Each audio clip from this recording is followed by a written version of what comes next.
दोस्तों नमस्कार। बिगुल बज गया 5 राज्यों के चुनाव को लेकर। अब देश के प्रधानमंत्री इन 5 राज्यों की सरकारी पैसे पर यात्रा नहीं कर सकते हैं। इन राज्यों के भीतर मुख्यमंत्री अब कोई नया ऐलान नहीं कर सकते हैं जिसके जरिए वह वोटरों को लुभा पाए। नोटिफिकेशन आज से लागू हो गया। 2 चरणों में छत्तीसगढ़ का चुनाव होगा और बाकी तमाम राज्यों में एक एक चरण में चुनाव होंगे। नवंबर के पूरे महीने में सारे चुनाव निपट जाएंगे और 3 दिसंबर को चुनाव परिणाम सामने आएगा। और पहली बार चुनाव आयोग ने माना कि इस दौर में मनी ट्रेल पर नजर रखनी होगी। समझना होगा कि कोई पैसा कितना खर्च कर रहा है और उसके लिए बकायदा पुख्ता व्यवस्था इस बार की गई है। और इतना ही नहीं, चुनाव में पैसे का असर कितना व्यापक होता है, चुनाव आयोग ने चिंता तो जताई। और शायद इसीलिए राज्य स्तर पर हो या केंद्र स्तर पर हर जांच एजेंसी से चुनाव आयोग ने बात की और इसका खुला इजहार आज खुलकर किया कि यह बातचीत हर जांच एजेंसी से हुई है, चाहे वो आईटी हो, चाहे वो डीआरआई हो, चाहे वह ईडी हो, चाहे वो आरबीआई हो, चाहे नैरोकॉटिक्स ही क्यों ना हो। यानी चुनाव के दौर में जो भी पैसे को लेकर संस्था जुड़ी रहती है और जिसका काम होता है जांच करना, वह जांच करे, समझे, परखे, रिपोर्ट फाइल करे। इलेक्शन कमीशन उसे देखेगा, समझेगा, जानेगा। लेकिन चुनाव आयोग के पास इसका कोई जवाब ना तो इससे पहले कभी रहा है और ना ही इस बार है कि दरअसल जब पैसा खूब लुटाया जाता है, खर्च किया जाता है, ब्लैक मनी बाखूबी बहुत तरीके से आती चली जाती है, उस पर नजर कौन रखता है और जो माल जब्त होता है उसकी सजा मिलती किसे है। जब सजा किसी को मिलती नहीं और जब्ती माल दिखाया जाता है कि हमने इतना कर लिया, तो फिर उस माल की कोई कमी तो है नहीं। लेकिन इलेक्शन कमीशन ने इजहार किया, यह काफी है यह बताने के लिए कि पिछले दिनों कर्नाटक के भीतर जितना पैसा खर्च हुआ वह कर्नाटक चुनाव में उससे पहले के चुनाव की तुलना में लगभग 4 से 5 गुना ज्यादा खर्च हुआ था। और उसी तरीके से यह चुनाव कितना महत्वपूर्ण है अब यह बताने की जरूरत इसलिए नहीं है क्योंकि इस दौर में जो राजनीतिक दल चुनावी मैदान में बड़े खिलाड़ी के तौर पर मौजूद हैं, उनके पास पैसे की कमी नहीं है। वो तेलंगाना के बीआरएस हो यानी केसीआर की पार्टी हो या फिर मौजूदा वक्त में कांग्रेस और बीजेपी जो बाकी 4 राज्यों में टकरा रही है आमने सामने, खास तौर से 3 बड़े राज्य, वहां पर भी इनके पास पैसे की कोई कमी होगी नहीं। तो तारीखों के ऐलान से बात आज शुरू करते हैं क्योंकि मिजोरम में सबसे पहले 7 नवंबर को वोटिंग होगी, छत्तीसगढ़ में 7 नवंबर को और 17 नवंबर को वोटिंग होगी। 17 नवंबर को जब छत्तीसगढ़ में दूसरे चरण की वोटिंग हो रही होगी, उसी दिन मध्य प्रदेश में यानी 17 नवंबर के दिन ही मध्य प्रदेश में भी वोटिंग होगी। राजस्थान में 23 नवंबर को वोटिंग होगी और तेलंगाना में सबसे आखिर में 30 नवंबर को वोटिंग होगी। 3 तारीख को यानी 3 दिसंबर को चुनाव परिणाम सबके सामने होगा। तो क्या यह एक स्वतंत्र साफगोई के साथ चुनाव के ऐलान का जो खुद चुनाव आयोग ने ऐलान किया, क्या उस पर नजर आज रखी जाए या इस बात का जिक्र किया जाए कि कैसे यह चुनाव किस मामले में इससे पहले के तमाम चुनाव से अलग भी है और राजनीतिक तौर पर शायद लोकसभा चुनाव के ऐन पहले का मतलब होता है 100 दिन से भी कम का वक्त बचा हो और तब राज्यों के चुनाव परिणाम कितना बड़ा असर आने वाले वक्त पर डालेंगे, इसीलिए यह चुनाव चाहे अनचाहे बहुत बड़ा हो गया। लगभग 16 करोड़ 14 लाख वोटर इन 5 राज्यों में वोट डालेंगे। कुल मिला दीजिएगा सारी सीटें तो 679 सीट, 679 सीट पर वोट पड़ेंगे। जो बिल्कुल नए बच्चे निकल कर आ रहे हैं उसमें जिनकी उम्र 1 जनवरी को ही 18 बरस की हुई है, ऐसे 15 लाख बच्चे भी इस बार वोट डालेंगे। और कुल मिला के पहली बार वोट डालने वालों की संख्या लगभग 60,02,000 होगी। यह एक खाका है जो चुनाव आयोग के जरिए बताया गया कि हमने किस मशक्कत के साथ इस चुनाव की तैयारी की है। लेकिन आइए जरा इस बात को अब परखने की कोशिश कीजिए कि पहली बार ऐसा चुनाव जिसमें क्षत्रपों की भूमिका कोई मायने नहीं रखती है। क्षत्रप अपने तौर पर बीजेपी की पहचान रहे, लेकिन राजस्थान में वसुंधरा राजे को यह चुनाव होते हुए देखना है। शिवराज सिंह चौहान को भी इस चुनाव में जीत दिलाने के लिए एड़ी चोटी का जोर लगाना जरूर है, लेकिन वह उस चुनाव से दूर है। तो वसुंधरा राजे राजस्थान में, शिवराज सिंह चौहान मध्य प्रदेश में और रमन सिंह छत्तीसगढ़ में, इन तीनों की पहचान पहले हुआ करती थी, लेकिन इस चुनाव में इनकी कोई राजनीतिक पहचान चुनावी जीत के बाद इनको सत्ता दिला देगी, ऐसी कोई लकीर बीजेपी ने नहीं खींची। तस्वीर एक ही है, यानी चुनाव चिन्ह सामने है और दूसरी तरफ प्रधानमंत्री मोदी की मौजूदगी है। तो मोदी और शाह की बीजेपी का यह पहला बड़ा चुनाव लोकसभा के ठीक पहले है। तो इस चुनाव में क्या क्या फूंका जाएगा, क्या क्या लगाया जाएगा, किस किस दांव को चला जाएगा, उसकी एक लंबी लिस्ट है। लेकिन वह लिस्ट बहुत एग्रेसिव है, जिसकी संरचना खुद की है अमित शाह ने, और प्रधानमंत्री मोदी पीछे खड़े हैं। क्योंकि जो नेता चुनाव लड़ाता रहा राज्यों में, इस बार उसे भी कहा गया जाइए और चुनाव लड़िए। विजय वर्गीय और नरेंद्र तोमर उसकी एक पहचान भर है। यानी कितना बड़ा चुनाव किस मायने में आने वक्त के लिए बीजेपी और खुद मोदी अमित शाह के लिए है, यह सिर्फ एक बात से कहा जा सकता है, इस चुनाव में अगर जीत गए तो फिर लोकसभा चुनाव में भी जीत जाएंगे और बीजेपी पूरे तरीके से मोदी और अमित शाह के रास्ते पर चलने को मजबूर होगी। लेकिन अगर उस रास्ते से भटक गए या जिन मुद्दों के आश्रय इस चुनाव में कूदे हैं, तो इसका मतलब भी साफ है कि आने वाले वक्त में बीजेपी कहां गुम हो जाएगी, कोई नहीं जानता है। दूसरी तरफ ऐसा भी नहीं है कि कांग्रेस अपने क्षत्रपों के आश्रय है। हर क्षत्रप का एक कटघरा है, उस कटघरे के बाहर कोई दूसरा नहीं कि एक कांग्रेसी ही खड़ा है। और इसीलिए राहुल गांधी का चेहरा सामने है, उनकी अपनी छवि, अपनी साख सामने है, उनकी अपनी विचारधारा, आइडिया ऑफ इंडिया सामने है। स्थानीय मुद्दे और बीजेपी पर हमला करने के लिए प्रधानमंत्री नरेंद्र मोदी तो सामने है, लेकिन चाहे अनचाहे यह चुनाव क्षत्रपों का नहीं है। यह चुनाव पूरे तरीके से दोनों पॉलिटिकल पार्टी का है। और तीसरी तरफ तेलंगाना में, जहां पर एक वक्त जब सरकार बनाए थे तब टीआरएस थे, अब जब चुनाव लड़ रहे हैं तो बीआरएस हो गए। जिक्र केसीआर का कर रहे हैं और केसीआर के लिए यह अस्तित्व के सवाल का चुनाव है। अगर पार्टी सत्ता में नहीं आई तो फिर आने वाले वक्त में वो कहां गुम हो जाएगी, कोई नहीं जानता है। क्योंकि जिस रास्ते बीजेपी चल पड़ी है, उस रास्ते वह हमेशा अपने लिए नए नए विकल्पों का इस्तेमाल इन राज्य चुनावों में बाखूबी कर रही है, करेगी भी।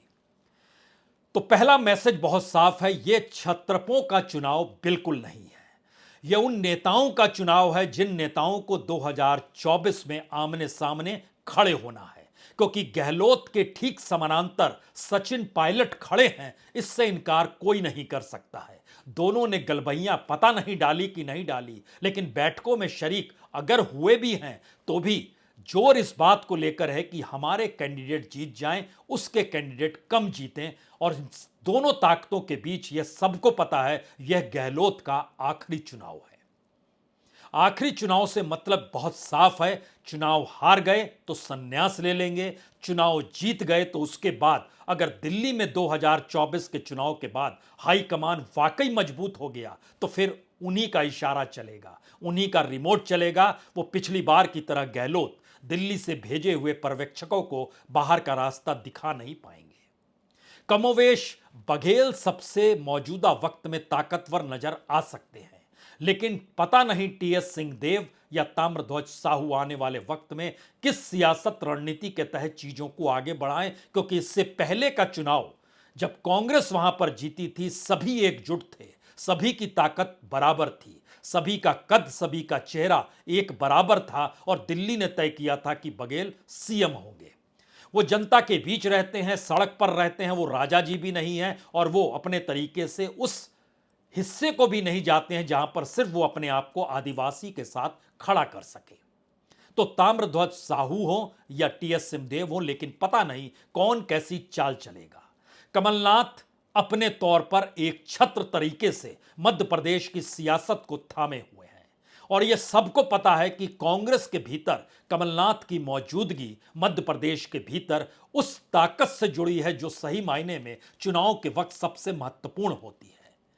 लेकिन फिर वही सवाल है कि 12 से 15 महीने के भीतर, इससे पहले मध्य प्रदेश में कमलनाथ की सत्ता उनके हाथ से खिसक कर क्यों चली गई थी? इसका जवाब दे पाने की स्थिति में क्या ज्योतिरादित्य सिंधिया आ जाएंगे?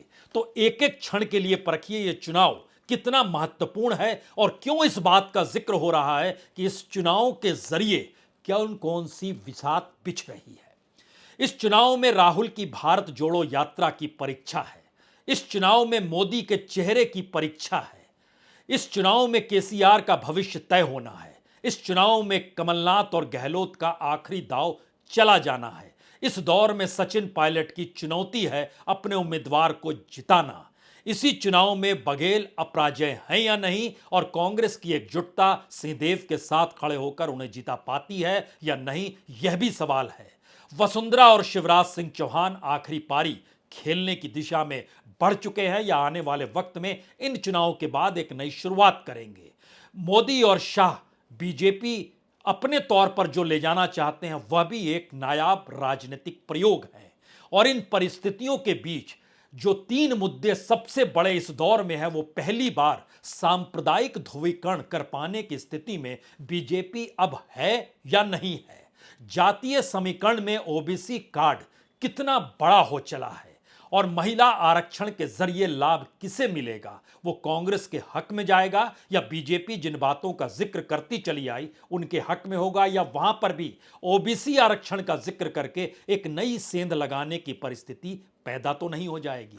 इन तमाम परिस्थितियों में यह प्लानिंग इस चुनाव को लेकर कहीं बड़ी है, क्योंकि इसमें सांप्रदायिक ध्रुवीकरण धर्म के आश्रय क्यों रेंगेगा और राज्य दर राज्य कौन कौन सी सीट प्रभावित करेगी, हमें लगता है यह भी आपको जानना चाहिए। जैसे ही धर्म का जिक्र होगा, पैसे का जिक्र होगा, सरकारी मशीनरी का जिक्र होगा, संघ की राजनीतिक पहुंच पकड़ का जिक्र होगा, मोदी की रैली और रोड शो में होने वाले खर्च और उसके जरिए जो मशीनरी का उपयोग होता है, क्या इन सब पर इलेक्शन कमीशन की नजर होगी या नहीं होगी?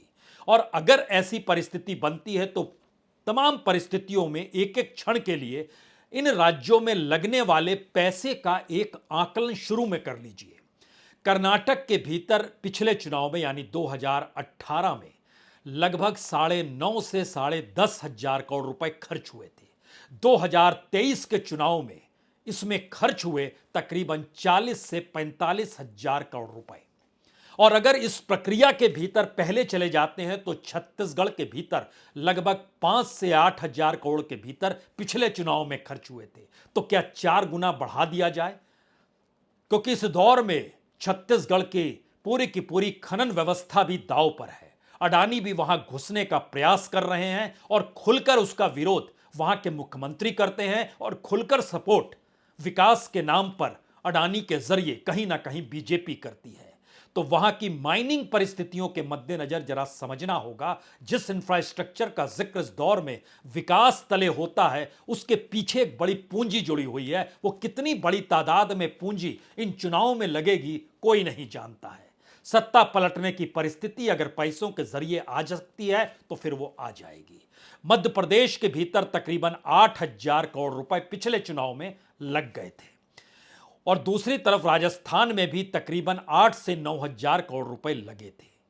तेलंगाना के भीतर का आंकड़ा उस दौर में कम था, लेकिन इस दौर में कहीं ज्यादा है, क्योंकि इलेक्शन की तारीखों से पहले ही जिस तरीके से रैली दर रैली इस दौर में बीआरएस करने लगी, यहां तक कि टीआरएस से नाम बदलकर बीआरएस करना या प्रधानमंत्री मोदी को के खिलाफ कहते हुए 3 राज्यों के मुख्यमंत्रियों को बुलाना, 4 राज्यों के यानी उसमें पंजाब और दिल्ली यानी आम आदमी पार्टी का शरीक होना, उधर से केरल के मुख्यमंत्री का आकर खड़े होना, उत्तर प्रदेश से अखिलेश यादव का आके खड़ा होना, इन रैलियों के जरिए अगर परिस्थिति को समझें और जो बात तेलंगाना की स्थापना के साथ रैलियां हुई और जितना पैसा खर्च किया गया वह एक समूची ताकत के तौर पर कांग्रेस की रैली से भी समझा जा सकता है, जहां पर लाखों लोगों की तादाद थी और जबरदस्त रैली तेलंगाना ने पहली बार कांग्रेस की देखी।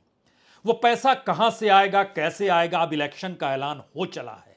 चुनाव आयोग अपने तौर पर बताता है कि हम इस तरीके से रिस्ट्रिक्शन लगाएंगे। हमारी टीम ने जो खर्चे निकाले और उसका बेस जो बनाया, वह बंगाल के चुनाव, वह कर्नाटक के चुनाव, इन दो चुनाव को बेस बनाकर इन्होंने इन चार राज्यों के चुनाव को लेकर जो लकीर खींची वह तकरीबन 1 से 1.25 लाख करोड़ के पार कर जाती है। तो इन चुनावों में कितना पैसा कौन सी पॉलिटिकल पार्टी फेंकेगी जब सबके पास पैसा है? कर्नाटक इस दौर में शायद नेशनल पॉलिटिकल पार्टी के लिए एटीएम बन चुका है और अपने तौर पर डीके शिव कुमार का प्रभाव तेलंगाना की रैली में बाखूबी नजर आया। और दूसरी तरफ बीजेपी ने पूरे पैसे को एक लिहाज से कहें तो एक ही खिड़की खोली है, उसी में एक दरवाजा है, खिड़की है और एक हाथ है छोटा सा जो निकलता है, और उसके बाद पूरे इलाके के भीतर बूथ तक की परिस्थिति। कल तक एक बूथ वाले को 2,000 रुपए दिए जाते थे, जो बढ़कर 6,000 रुपए हो चुके हैं। तो कितना पैसा किस बूथ में कैसे लगेगा, क्योंकि जिन बातों का हम जिक्र आपसे कर रहे हैं उसमें एक बात और समझिए। चुनाव आयोग ने जानकारी दी कि 1,77,000 पोलिंग स्टेशन है। इसका मतलब बहुत साफ है कि जब आप 1,77,000 पोलिंग स्टेशन कहते हैं तो यहां पर जो बूथ बने होंगे, अगर 3 पॉलिटिकल पार्टी को ही सिर्फ ले लीजिए तो इसका मतलब बहुत साफ है कि 5 लाख से ज्यादा बूथ पर बैठे हुए लोगों की मौजूदगी होगी। और अगर उनके नाम कितना पैसा होगा तो उसके बाद आपको बूथ के बाद गांव स्तर पर, पंचायत स्तर पर, जिले स्तर पर और राज्य स्तर पर जो पैसा इस दौर में आवाजाही के तौर पर वोटरों को लुभाने के लिए या खुद की चकाचौंध को दिखाने के लिए, हो सकता है इस चुनाव के बाद हमें कहना पड़े कि 1.25 लाख करोड़ भी कम रकम रही। क्योंकि यह चुनाव जब इतनी सारी परिस्थितियों को साख पर लेकर चल रहा है तो यह आसान नहीं है कह देना कि यह चंद हाथों में सिमटा हुआ चुनाव है और जनता को वोट देना है और उसके बाद 3 दिसंबर को रिजल्ट आ जाएगा। जी नहीं, यह एक चलती हुई प्रक्रिया पहली बार है। यानी लोकसभा चुनाव को ध्यान में रखकर बीजेपी ने अपनी बिसात बिछाई कि मोदी का ही चेहरा रहे और कमल का फूल ही चुनाव चिन्ह रहे। कांग्रेस ने अपनी बिसात बिछाई कि राज्यों में छत्रप अगुवाई जरूर करें, लेकिन पूरी की पूरी साख और छवि राहुल गांधी की चलेगी। उधर टीआरएस ने या बीआरएस ने अपने तौर पर अपनी पहचान बनाई, वो किसी भी पॉलिटिकल पार्टी के साथ खड़ी नहीं है, लेकिन पूरा इंफ्रास्ट्रक्चर उसके पास मजबूती के साथ खड़ा है। प्लानिंग के तौर पर क्या वाकई सांप्रदायिकता ध्रुवीकरण की परिस्थिति आ सकती है? हम इस बात का जिक्र इसलिए भी कर रहे हैं क्योंकि एक क्षण के लिए यह भी समझिए कि अलग अलग राज्यों में कितना प्रभाव इस एग्रेसिव पॉलिटिक्स का होगा, जहां हिंदुत्व और राष्ट्रवाद दोनों को रेंगना है। दूसरी तरफ जमीनी स्तर पर महिला, गरीब और किसानों को लेकर किस तरीके की बिसात को बिछाना है, और इन दोनों परिस्थिति से हटकर ओबीसी का वोट बैंक साधने की दिशा में कौन कैसे किस रूप में बढ़ेगा, यह भी एक सवाल है। धर्म के नाम पर जब हम सांप्रदायिक ध्रुवीकरण का जिक्र करते हैं तो एक क्षण के लिए समझिए कि तेलंगाना में 11 जिले ऐसे हैं जिसकी 32 सीट ऐसे हैं जो सीधे सीधे सांप्रदायिक ध्रुवीकरण से प्रभावित होती है। उसमें हैदराबाद, आदिलाबाद, कामारेड्डी, महबूबनगर, निजामाबाद, आसिफाबाद, निर्मल, रंगारेड्डी, विक्राबाद, वारंगल अर्बन और संगारेड्डी है। मध्य प्रदेश के 9 जिलों की 27 सीट ऐसे हैं जो सांप्रदायिक ध्रुवीकरण से प्रभावित होती है। भोपाल हो, बुरहानपुर हो, देवास हो, इंदौर हो, रतलाम हो, सीहोर हो, शाहजहांपुर हो, उज्जैन हो, विदिशा हो। राजस्थान के भीतर भी लगभग 12 जिले हैं जिसकी लगभग 32 से 35 सीट प्रभावित सांप्रदायिक ध्रुवीकरण से की जा सकती है।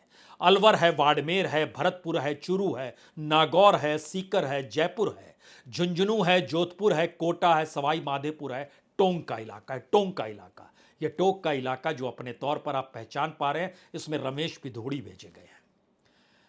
दिल्ली से उन्हें वहां भेजा गया। इस इलाके में सचिन पायलट की मौजूदगी है। गुज्जर वोट बैंक में सेंध भी लगाना है और सांप्रदायिक तौर पर एक उफान भी पैदा हो सकता है या नहीं, इसका भी परीक्षण करना है, क्योंकि ये सारे परीक्षण अपने तौर पर 2024 से टकराएंगे और मध्य प्रदेश के भीतर ऐसी परिस्थिति ना आए तो कमलनाथ ने भी इस दौर में भगवा चोला कुछ इस तरीके से ओढ़ लिया कि उनसे बड़ा हिंदुत्व का तमगा लिए कोई दूसरा चल नहीं रहा है।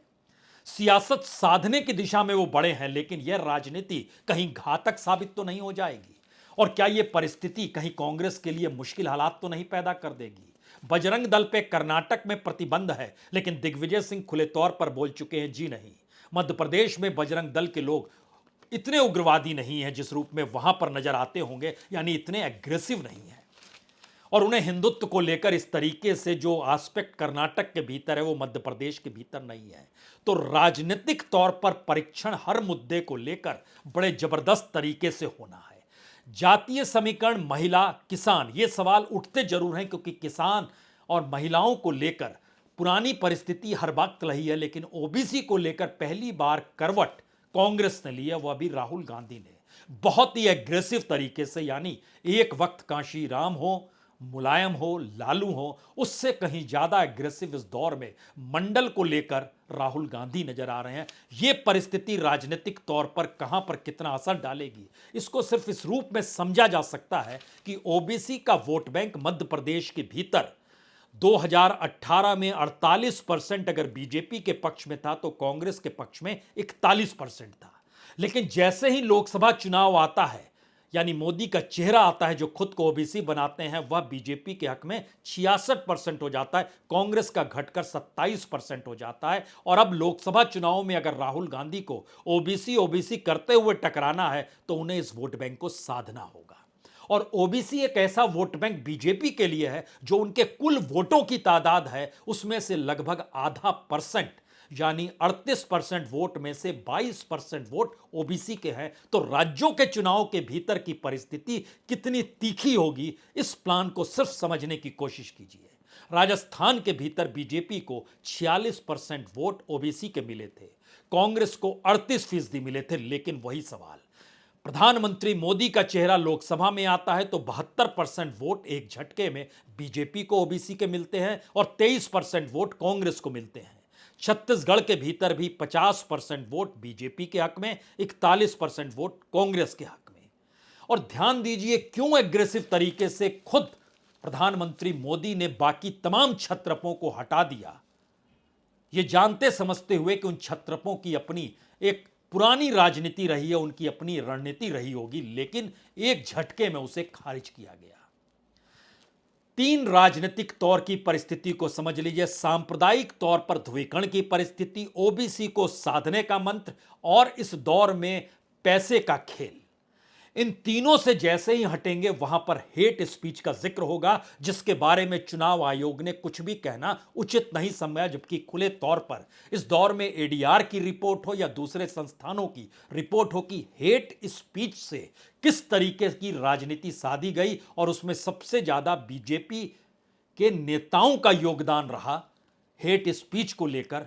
ऐसी परिस्थिति पर रोक कैसे लगेगी, जबकि सुप्रीम कोर्ट कह चुका है राज्यों को कार्रवाई करनी चाहिए, तो क्या इस चुनाव में एक खामोशी बरती जाएगी?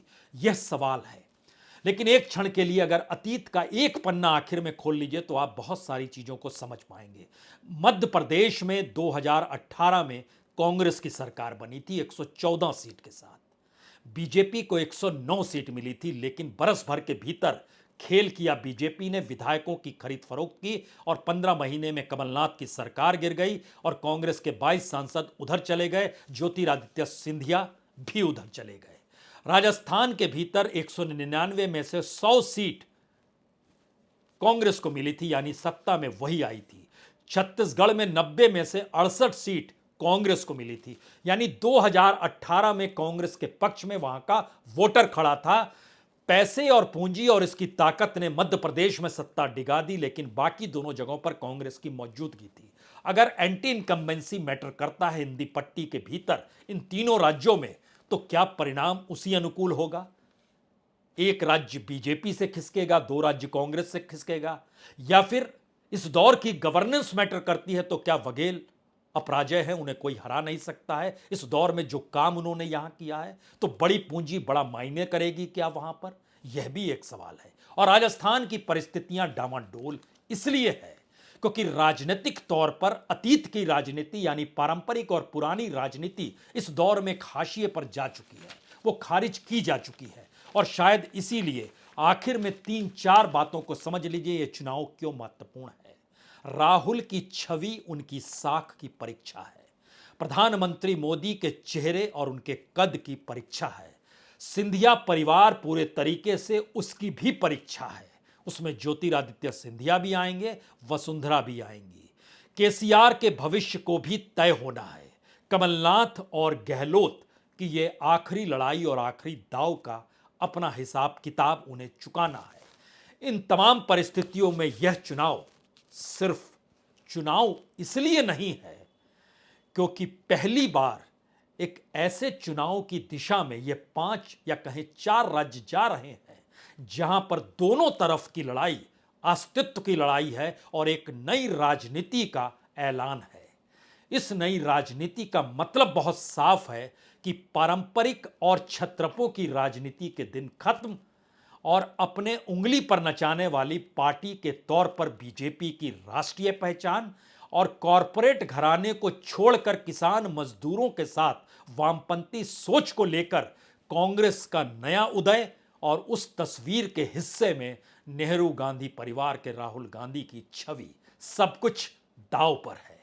और 3 दिसंबर को उसी के परिणाम निकल कर आएंगे। लेकिन अगले 1 महीने के भीतर क्या कुछ होगा, हर दिन हम आपके साथ जुड़ेंगे। बहुत बहुत शुक्रिया, बहुत बहुत शुक्रिया।